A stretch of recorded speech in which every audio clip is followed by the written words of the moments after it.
আসসালামু আলাইকুম বন্ধুরা, কেমন আছেন সবাই? আশা করি সবাই ভালো আছেন। আলহামদুলিল্লাহ আমিও খুব ভালো আছি, আপনাদের দোয়ায়। আজ একটা খাস্তার ভিডিও নিয়ে চলে এলাম, চলুন ভিডিওটা দেখতে থাকুন। আমি একটা পাত্র নিয়ে নিয়েছি, ওর মধ্যে দুটো ডিম নিয়ে নিয়েছি। ডিম দুটোকে ভেঙে নিলাম।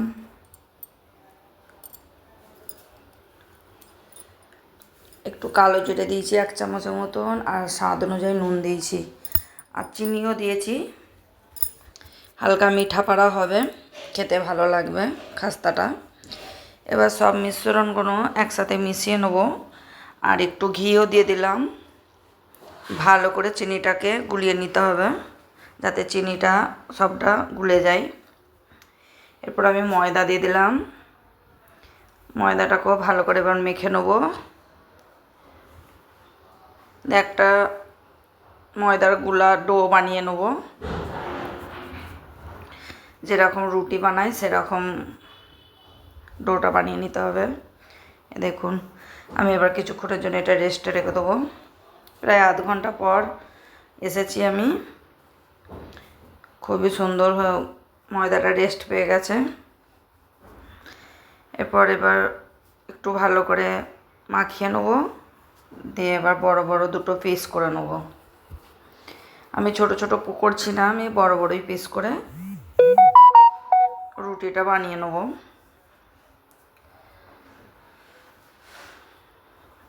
এইভাবে দেখুন রুটিটা বানিয়ে নিতে হবে।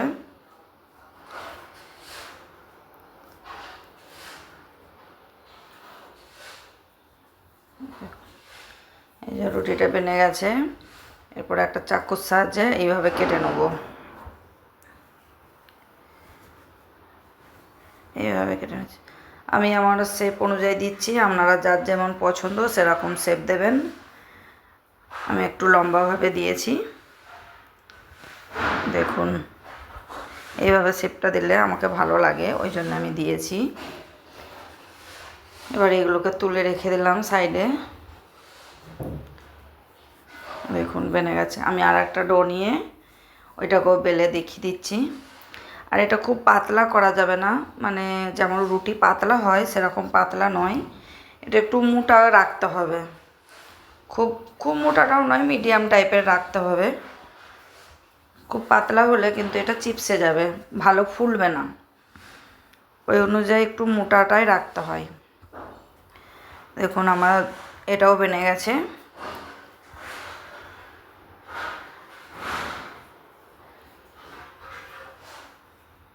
চলুন এবার ভেজে দেখাই। আমি কড়াইয়ে প্রথমেই তেলটা গরম করে নিয়েছিলাম, আর তেলটা একটু বেশি গরম হয়ে গেছে। দেখতেই পাচ্ছেন, প্রথমে দেওয়া মাত্রই একটা তাড়াতাড়ি ধরে যাচ্ছে, কিন্তু আপনারা একটু স্লো রাখবেন। আমি তারপর ধিমি করেছি, করে একটু ধীরে ধীরে করছি। ভালো করে উল্টে পাল্টে নিতে হবে। দেখুন হয়ে গেছে, খুব সুন্দর কালারটাও এসেছে, দেখতে পাচ্ছেন লাল পাড়া। আমি আর একবার দেখিয়ে দিলাম, এটাও করে দেখিয়ে দিচ্ছি। এভাবে বানিয়ে দেখবেন, খুব সুন্দর খেতে লাগে। সন্ধ্যের সময় কিংবা সকালে চায়ের সাথে খেতে কিন্তু খুব সুন্দর লাগে খেতে।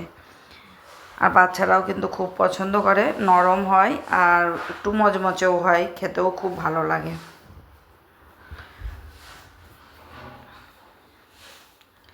দেখুন উল্টে পাল্টে ভালো করে আমি লাল লাল করে ভেজে নিয়েছি।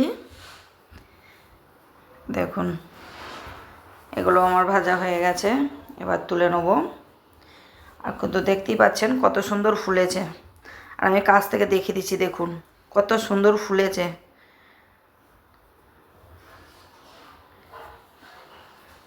মাশাআল্লাহ খুব সুন্দর হয়েছিল খেতে। দেখুন দেখুন কত সুন্দর লাগছে। বন্ধুরা এইভাবে বানিয়ে বাড়িতে দেখবেন প্লিজ, খেতে কিন্তু খুব সুন্দর লাগবে।